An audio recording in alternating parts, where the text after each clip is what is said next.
Something is changing in how we build, and it's not just the tools. It's what we value, what we keep, what we hand to machines, and what we hold on to. I'm Deb Johnston. And I'm Reg Prentice. This is To Build is Human, a podcast for the people navigating what it means to build in a moment when everything around them is changing. We need teams of people who are focused on making stuff better in our industry that are software people. And we need to hire those people in and give them roles where either they don't have billability expectations or give us billability expectations and let us solve problems for our clients. Everyone can benefit in all areas of continuously improvement. Every role that I've held has taught me something new, not just in tech, but about people, about process, about purpose. As architect, you go into these applications, they have to be empowering. They have to just open the door and be used as a catalyst to propel for betterment and not be a hindrance. So I can't open up any one of these systems or tools that bring a form of automation and bind myself to it. So even with the world of AI and machine learning now, I keep stressing that the human factor can never, ever go away. Find us wherever you listen.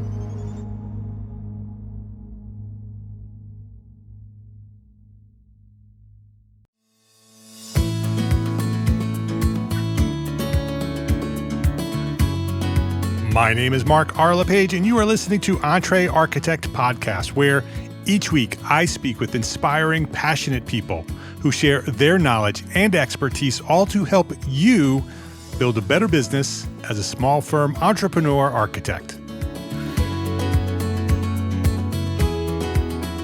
My guest today is Tarrah Beebe, partner at KFA Architecture in Los Angeles.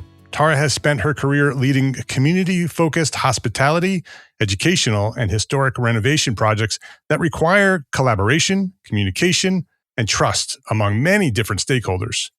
But what makes her story especially interesting is an unexpected influence outside architecture. Nearly a decade ago, Tarrah discovered improv comedy, and she says it's transformed the way that she leads teams, serves clients, teaches students, and approaches problem solving. Today, we're exploring how the principles of improv can help architects become better listeners, better collaborators, and better leaders. Tarrah Beebe, welcome to Tarrah Architect Podcast. Thank you. Oh, it's good to have you here. I've been nervous about this episode. There's no wrong answer. Don't be nervous. I've never talked about improv, and I don't know where this is going to go. So we're going to see where this goes. But I'm very excited about it. You and I met in person at the AIA conference in San Diego, which was a great conversation. So I'm excited about this conversation about improv and the things that you do and how you're using it in architecture. But before we do that, I want to know more about you. I'd love to learn your origin story. So go back as far as you want to go back. When did you discover your passion for architecture? And who or what inspired you to get started? Sure. Super exciting to be here to talk about two things I'm very passionate about in life and the blend of them together. So I am originally from Boston. I grew up around historic architecture that I didn't realize had an impact on me until, later in my life. But I grew up playing volleyball as my passion and not really knowing what I wanted to do until my uncle asked me what I was good at. And I said geometry and art. And he said, well, you should definitely be an architect. And I said, great, Uncle Frank, I will be an architect. And started applying to architecture schools. I applied to one school that had an interview process, and he asked me the same question. And I said, well, I want to be an architect because I'm good at geometry and art. And he said, well, architecture is neither of those things. And it was a real showstopper for me. Yes. And I said, should I just exit now? I didn't get in, but I ended up at a wonderful school in Washington, D.C., Catholic University, School of Architecture. And what was so great about that time in my life was I was able to play volleyball as a collegiate athlete and do architecture at the same time. Wow, so which is my very, life very was difficult. Yeah, it was very much focused on those two things. My social life was tied to those two things. And looking back, my best friends from the volleyball team are my best friends now.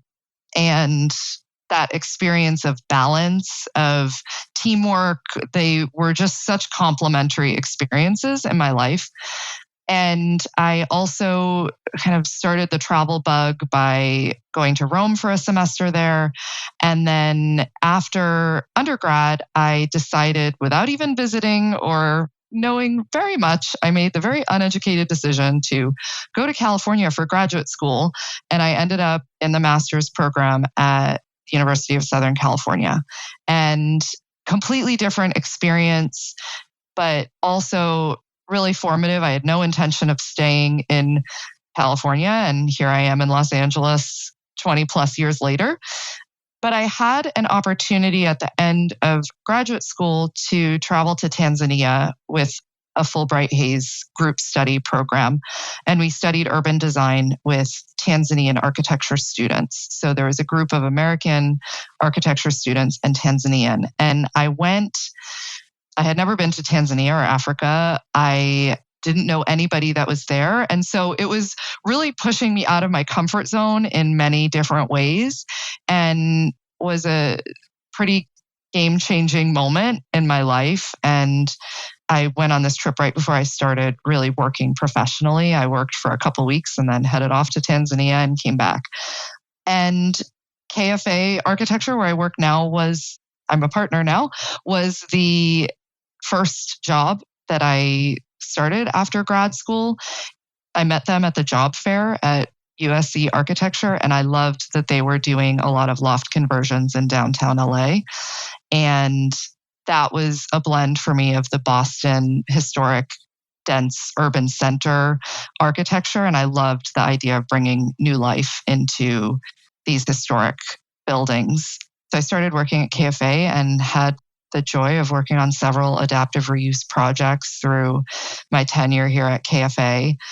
And kind of the rest is history, but just a little origin of how that blended into improv. Yeah. I have a dear friend, Colleen, who is an architect and went into lighting design. And she was really trying to lean into her public speaking and business networking ability. And she decided to take an improv class. And as soon as she started doing it, she said, "Tarrah, I think you would like this." And I went to one of her shows just to support her. And I was like, "Oh, you are completely right." Every time they asked for an audience volunteer, my hand was up right away. And I just couldn't get enough of it. And I said, "Yes, I need to do this." It just looked so fun. My favorite part is I don't have any homework. I just have to show up and be present.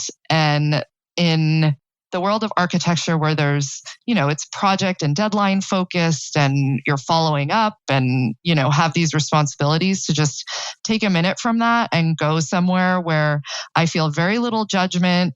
It's fun, it entertains me, and I don't have to get ready for it. That's just something that I look forward to every week. So now I'm becoming a partner at KFA. I'm starting that next chapter of my career. And in my third life, I'm a volleyball coach. And so both teaching architecture, I taught for a few years at USC, and coaching volleyball. I've been coaching for 14 years, just wrapping up my 14th season. The idea of working with people who are growing in their passions is something that is just a special opportunity that architecture and being a leader of a business really provides. That's a great story. And I have lots of questions. Before we get into the improv stuff, I want to dive a little bit deeper into your background. When you were talking about Tanzania, you said that it was transformational. So how was it transformational? What happened there that changed the way you looked at the world? So many answers to this one. Going to a place that I had never been, even when I closed my eyes, I couldn't even picture it. It was just so foreign to me. And not knowing anyone was, at that point, I was 22. At that point in my life, was scary and exciting. And I actually said no to the opportunity a couple times. And I finally got that last call, like, are you sure? And I said, no, I'm about to start this job. I'm graduating. Like, I just can't. And I remember getting off the phone and going to a woman who was a mentor to me at the time that I said, I have this opportunity. And she said, you should absolutely do that. And so I needed that nudge. Yep. And going and having an experience where I met people, developed lasting friendships. I've been back to Tanzania several times since then to visit them. I'm working on a nonprofit project in Tanzania. We're trying to build a technical college and moving that along. So it's opened different doors to different experiences and collaborations in my life. But as far as me as a person and a human, I learned that people would just like me if I was just me. And that sounds so basic now, but as a 22-year-old, when you're trying to kind of find your place in the world, it was something really valuable for me. And it helped my confidence as a person that I can have ideas and put my voice in a room that could be a contribution to a greater conversation. So it was a point of personal growth for me, but also on a collaborative level. I was there with students from Hampton University, that's an HBCU in Virginia, as well as Kansas State University and students from the University of Dar es Salaam. So completely different backgrounds of students that were all, in this working on this project together and just seeing the different perspectives, but also how we sometimes, when we're in our own circle, we're resistant to letting in other ideas because we think we know. Yeah. And so there were a lot of lessons in that experience in being more willing to listen than to say that you have the answer. Yeah. So there were points of tension. There were points of dissent where I realized in that moment that I needed to be quiet and listen to other people's experiences and not expect that I knew.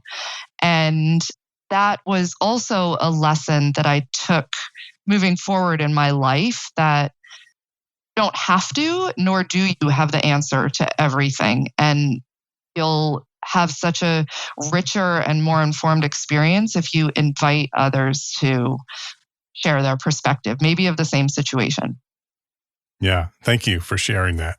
And I can see the thread, the connection between Tanzania and improv and what we were talking about in San Diego, because it taught you to listen and then respond based on what you were hearing rather than what you thought you knew. Very interesting. The other pattern that I'm seeing with you is that you do hard things. Right? You go to Tanzania, even though it's hard.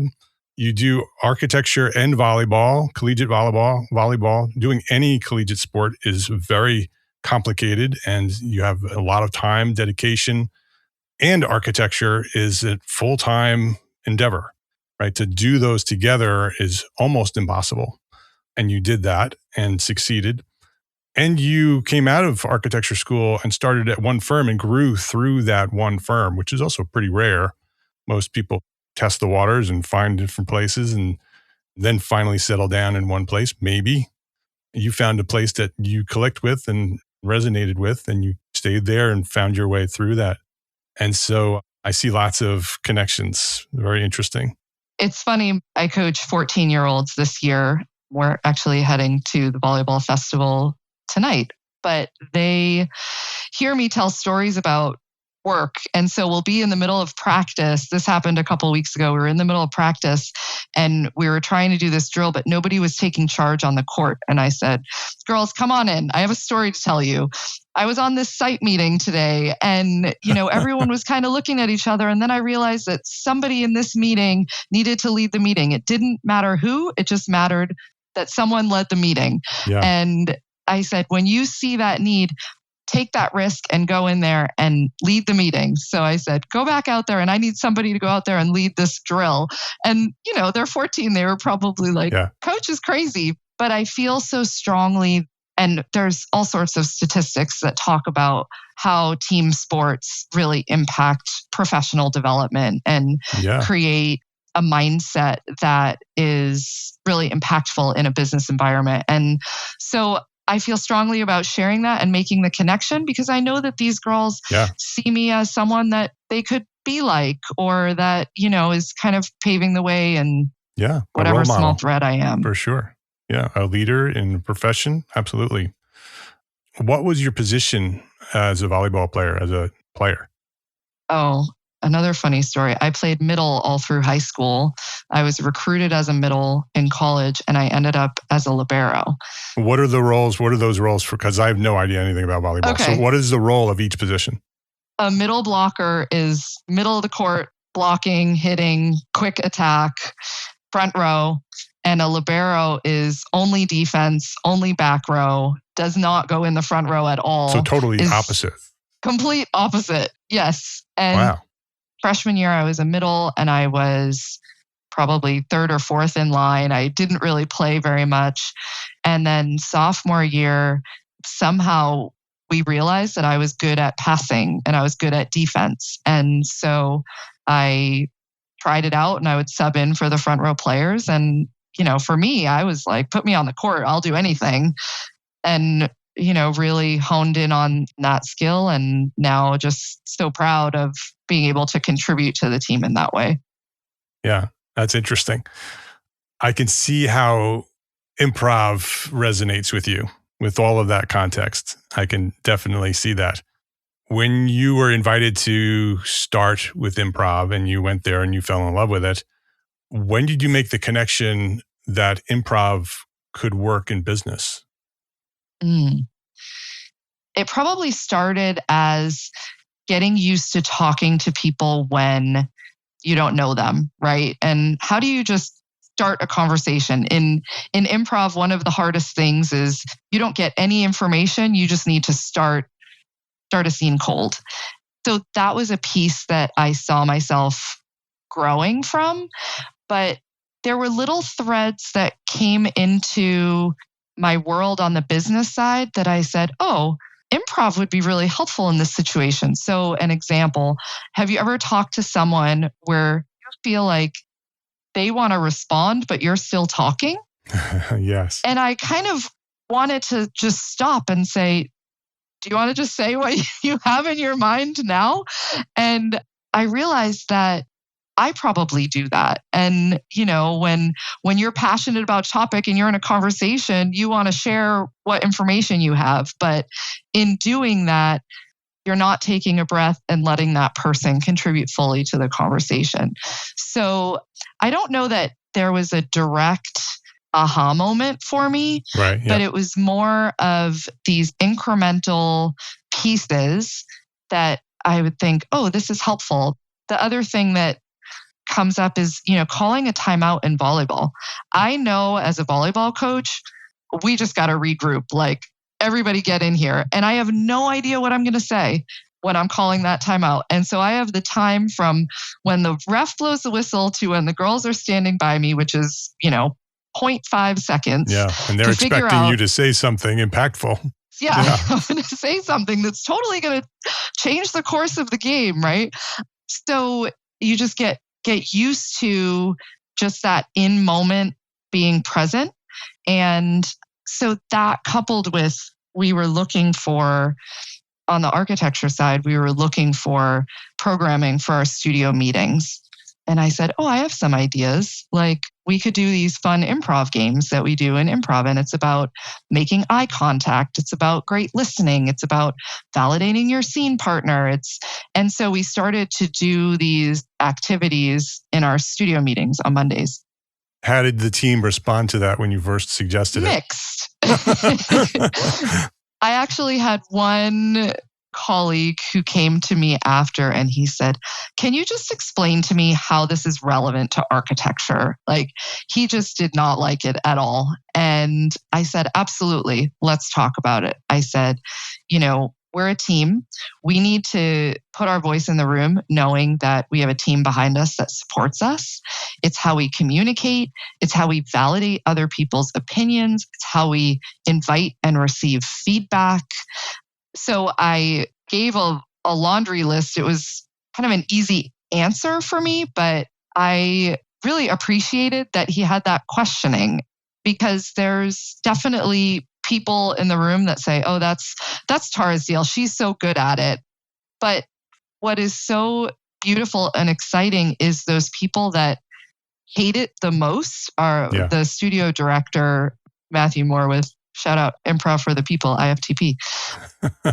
He says that the people that hate it the most are often the funniest and the most creative improvisers. And I have seen that over and over at KFA. So it's been a long journey. And now since COVID, we are a hybrid office. So trying to develop improv exercises and games about connecting when you're in a hybrid environment is just another layer of complexity. Right. Because on Zoom right now, I'm looking at you in your eyes, but you don't know that I'm looking at you in your eyes. Right. You assume I am because we're having a conversation. Right. And that's what humans do when they talk to one another. But with digital technology between you and me, you don't really know how I'm responding to you. How is that different than an in-person meeting when you're trying to do both one way or the other? Yeah. So in real life, we communicate with the words we say, but that I think it's a UCLA study that says that that's 7% of what people actually get as far as information. So there's the words that we say, there's the tone that we say it, and then there's the body language of it. So the nonverbal communication is so great that when you add the layer of Zoom, the body language and the tone have a distortion filter, and you just don't know what it is, right? So I could, on a Zoom screen, I could look completely disinterested in a conversation, but I'm really not. And in real life, across a conference room table, there's so many other context factors that someone wouldn't see that magnified. Right. The other piece is, while you're looking at me in my eyes, you probably are seeing an image of yourself right next to it. Right. And it's hard to not just look at, but in real life, you would never be looking at yourself, right? Yeah. So there's these things that distort your experience and affect communication. And that doesn't mean they're never going to go away, right? We're always going to have virtual meetings. So how do we still make sure that the message that we want to deliver is what comes through in both the verbal and the nonverbal communication? Let's take a quick break to say thank you to our sponsors for their support of this episode. This episode of Entree Architect Podcast is sponsored by ARCAT. If you've been listening to this podcast for any length of time, you've heard me talk about the importance of building systems that save time and reduce friction in your practice. That's exactly why I recommend ARCAT. When I need product information or specifications, CAD details, BIM objects, or sustainability documentation, I don't want to hunt through dozens of manufacturer websites or fill out forms just to download a file. With ARCAT, I can find what I need fast. And everything is free to access. No subscription, no paywall. In fact, you don't even need to register with your email address. Just go to arcat.com, search for the product information you need, and get back to serving your clients. Thousands of architects use ARCAT every day because it simply makes work easier. Visit arcat.com and see why. That's ARCAT, ARCAT.com.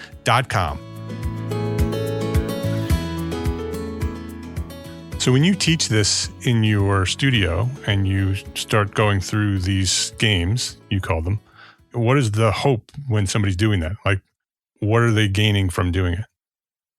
Each one has a little bit of a different feel, but I think the overarching goal is for people to feel comfortable taking risks. So a risk for someone that's junior in their career might be speaking up in a situation. Yeah, I know for me, when I started going to job sites, the one idea in my head was I have to point out everything I see that's wrong so that nobody knows that I don't really know what I'm doing. Like that was a conscious thought in my head. Yep. If I don't say this, they're going to think I don't know what I'm talking about. And I wish I hadn't held the burden of that for so long and just accepted and had the confidence that I drew these drawings. I know the drawings better than anybody in this room. And I'm not expected to have the answer to everything. And it wasn't until I had a project under construction and I was walking around with the superintendent and he was complimenting every sub on their work on the job site. And I'd never seen that before. So we were walking through, there was a tile guy doing the tile, and John was like, "That tile looks great, man." And then we walked over to the fire sprinkler guy. Yeah. "Hey, great job with those pipe fittings," whatever it was. And I was like, wow, he's complimenting everybody. And he said, "Hey, we're all on the same team. Like, we all want this project to be great." And it was this mindset shift for me that we're all on the same team. We are all collaborating in our individual way to make magic, right? Something that we would never, as architects, be able to do without all these other collaborators. Right. And because I was so tied up with my fear of judgment and these other things that were clouding my ability to just really do a collaborative job on this project, I was missing out. So I think with improv, there's a risk-taking, it's a low-stakes environment. So, you're putting your voice in the room, but if you say something silly, that's funny. It's just a game. People laugh and then you move on and go to do your work, right? So you're also taking risks, but in improv, the whole point is to support information that you're given from your scene partner. So if you say something wacky, my job as your improv partner is to justify it, not to say, "Hey, Mark, you just said something dumb," right? Like that squashes a conversation. So you also will notice, hopefully now when you're having conversations, when people disagree, there's a way that you can disagree that welcomes a solution that is a blend of both answers versus saying, "No, I would do it this way," right? Once you do that, you're really shutting down information versus, "That's an interesting thought.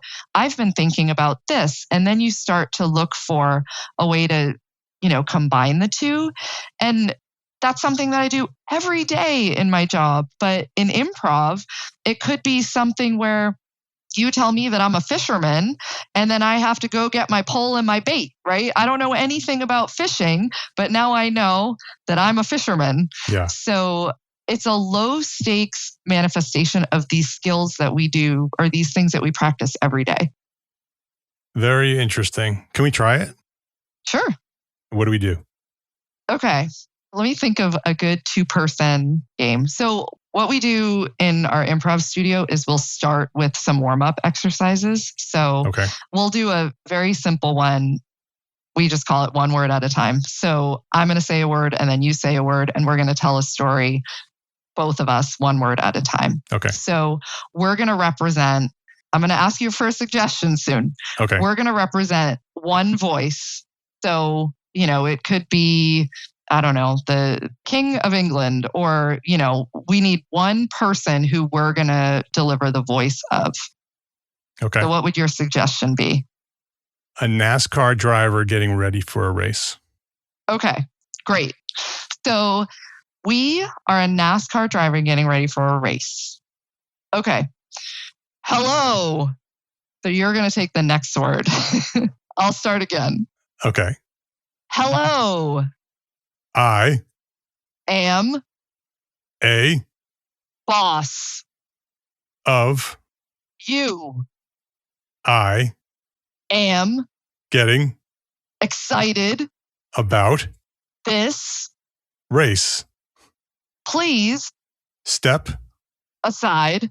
So I can drive my Ferrari. Okay, blackout. I love it. So it's fun, Yeah, right? yeah. Like you have to process very quickly and not hesitate. You have to just say something, and you don't know you have an idea where it's going to go, but you may not take it where I thought it was going to go. So then you have to adjust again. Right. So the more plotting and planning, the more you're in your head, right? We call that gray space. So in improv, you're operating a lot in gray space. And so I've had scenes where like something comes out of my mouth and I'm like, oh my God, I can't believe I just said that. And now like the scene has taken this very weird turn that, and then as a scene partner, you have to justify that and say, well, of course we went from the laundromat to the moon, and we're on the moon because, and then you explain it. But in improv, the more you're focused on the human connection, the easier it is. So the simpler you can make it, it just becomes a more rich scene because it's about your humanness, right? You're not necessarily telling a story about something external, somebody else that's not in the scene. You're really making it about you. And there's another warm-up game. The yes and is what's typically linked to improv. So yes. You never say no, but you say yes and.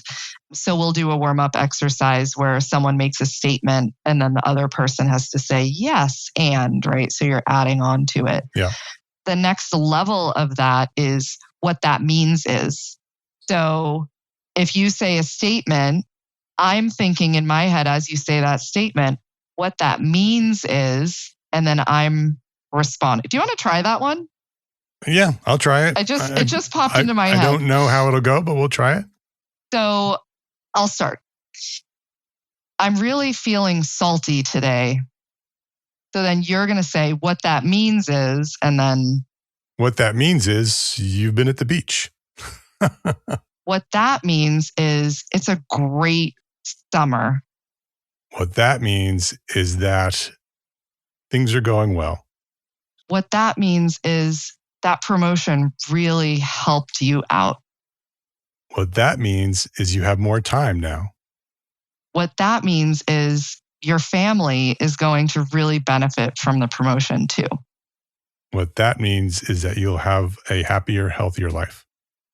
Yeah. So like there's this evolution there that's based on the meaning of each individual statement.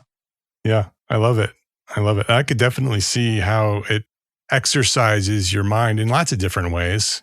Not only that communication skill, but it helps you think. It helps you process very quickly, which, on a job site or working with a colleague or a client, they ask you a question and you need to be able to respond in some way. 100%. The phone will ring. I have no idea what's on the other line of that phone.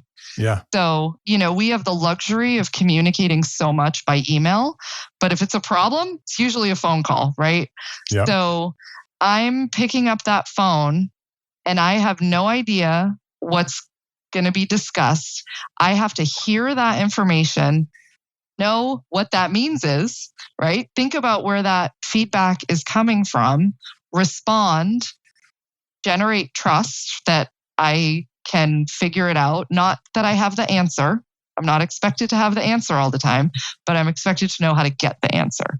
So being able to communicate that is all about being present in the moment, because I'm not thinking about that other white noise. I'm able to really focus on really the essence of the conversation.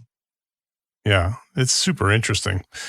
You had talked a little bit more about, by doing this, it dives into the human side of us. And when you started saying that, I thought about all of this technology and all the AI that's coming and becoming so embedded in our lives. We're using AI to do everything now. Is there a connection there? Is there a use for improv to help us adjust and assimilate to the technology and AI that is coming into our firms? So the one thing that AI is not and never will be is human, right? And so improv is 100% humanness. And so when I think about architecture as a profession, right, and the tools, just being at the AIA conference. I was at an AI symposium for the whole first day of the conference, which was really exciting to see. I mean, I went into it scared, right, of this major paradigm shift and change. But when you think about AI as a tool and the fact that it will never be able to tell you from a human perspective what the right solution is, what feels right. It is completely data driven, right? There's nothing about improv that's data driven, right? You could have the exact same lines in a scene on Monday and the same scene, the same script on Tuesday, but the way that it comes out because of body language or tone or whatever it is could be completely a different scene. So I think if we as architects can really lean into what is the human side of architecture, then we'll start to get to what value we contribute, right? So we can, there are things that can be automated, drafting can be automated potentially, right? But who's going to come in and say, that's good from a design standpoint? And who's going to come in and say, that works because it takes into account all of these other things, some that are data and some that are not data, right? Like the school clients that I work with have no presence in the world of architecture. They know they want something that feels welcoming. How do you look at a design and be able to synthesize, does that space feel welcoming? And so, as the tools change, the more we can lean into the value that we bring as humans that are trained in architecture. That's that niche that we need to fall into as a profession moving forward. I agree. The future of architecture is human. Yes. Yeah. No matter how much technology is in it, humans want to work with other humans, and humans want a responsible human at the other side doing the work, ultimately being responsible for the work that maybe some technology and AI and other people are doing, but a human wants that other human to be in charge and be responsible. Yeah, I also feel like being able to communicate with people on their level. So in improv, you're having conversations with different people all the time, right? I was just a fisherman 10 minutes ago. Right. But being able to adapt the way that you deliver information so that the person that's receiving it, that you're delivering it on their level and, in the way that they'll receive it. So even the other partners at KFA, I will present information, or my clients, I'll present information in a different way depending on who the client is, because I can tell what they're valuing, because when I listen to them, I'm hearing the questions they're asking, I'm hearing where their priorities lie. So then I can deliver information in a way that they'll see that there's an alignment with their goals. And that all comes from being present and being flexible in the way that you're communicating information. Oh, I love it. If somebody listening wanted to get more involved with improv, where do they start? There's improv studios, I'm sure, in most places. I'm in Los Angeles, and I think I already gave them a shout out, Improv for the People. But for me, the studio that I'm a part of is not hierarchical. LA is a performance town. So there are studios where, you start in improv basics, but our studio, it's more of a rolling setup. So I just signed up 1 month and started going on Tuesdays. So there's no warm up. There's no getting ready. There's no, I have to be good first. Like there's a leap of faith. There's a vulnerability in that. But after the first couple classes, you realize that vulnerability is shared. And everyone has good scenes and everyone has dogs. Like it's totally normal. And every once in a while, I'm a perfectionist. I'm a volleyball player. I'm competitive, right? I want to be the best, but I'll leave and I'll be like, man, that scene was terrible. But you forget it in just a second, because what is terrible? If you're learning from it, if, you were entertained, if there was a point where you connected with somebody in a different way. Like, the more I go through life, the more I realize that like wrong is this weird concept. What is wrong? Right. And even with my volleyball team, right? If we're not winning, we're learning. I say that to them all the time. Yeah. And so a lot of advice that I give, particularly to my team, I say in my head, Tarrah, you should listen to this. So it's, I'm still learning. I'm still, working on all of those things. You asked about where to go to improv or how to get started. I think I trailed off. So look it up. There's a local studio near you and go in and try it. And there's threads to it. So improv for me opened a door to sketch comedy. I wrote a sketch and was in a sketch comedy show. There's also a clown technique performance art.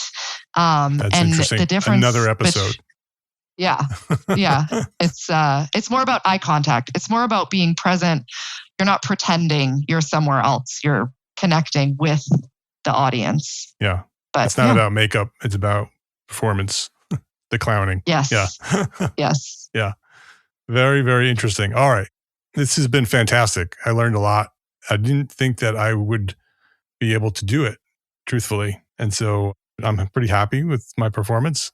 I'm sure it wasn't the best scene ever, but whatever. What is the best? Exactly right. Exactly right. Well, I'm proud of myself that I did it. It was fun. Final question. What's one thing a small firm architect can do today to build a better business for tomorrow? I think, we talked about leaning into the human side of architecture. And I think the other piece of that is having a staff that is able to do what they love, whether or not that's architecture. And in most cases, it's both. And when you have a firm of employees that are pursuing what they love, whatever that is, you have a thriving community within your firm that results in architecture for thriving communities. Yeah, that's a great answer. Tarrah Beebe is her name. The firm is KFA Architecture. You can learn more about what KFA does at kfalosangeles.com, spelled all out. So kfalosangeles.com. You can also find Tarrah on LinkedIn. Connect to her there and say hi. Let her know that you heard her here at Entre Architect. Tarrah, thank you. I appreciate you for sharing your stories and your history with us. Thanks for teaching me about improv. I've always heard about it. You watch it on TV, you watch it on the internet, but you never really know. Definitely didn't know how it connects to the profession, and I think it does very well. So thank you for sharing that. And thank you for coming by here at Entre Architect Podcast. Thank you.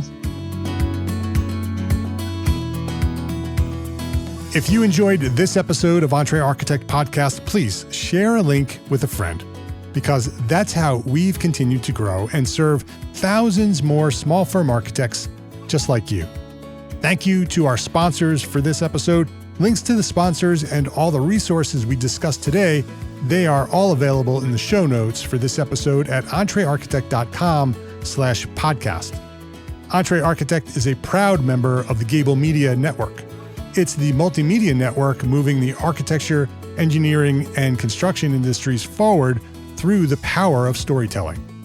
You can earn AIA continuing education credits by listening to select episodes of this podcast and many others at gablemedia.com/members. And if you are a small firm architect, listen up.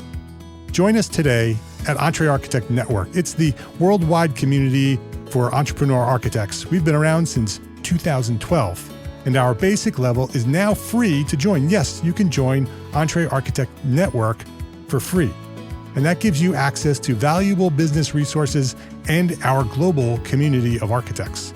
And you can upgrade anytime for live coaching, AIA-approved training, and mastermind support. So visit entrearchitect.com to learn more and to get started. My name is Mark R. LePage. Thank you for listening to the Entre Architect Podcast. Love, learn, share.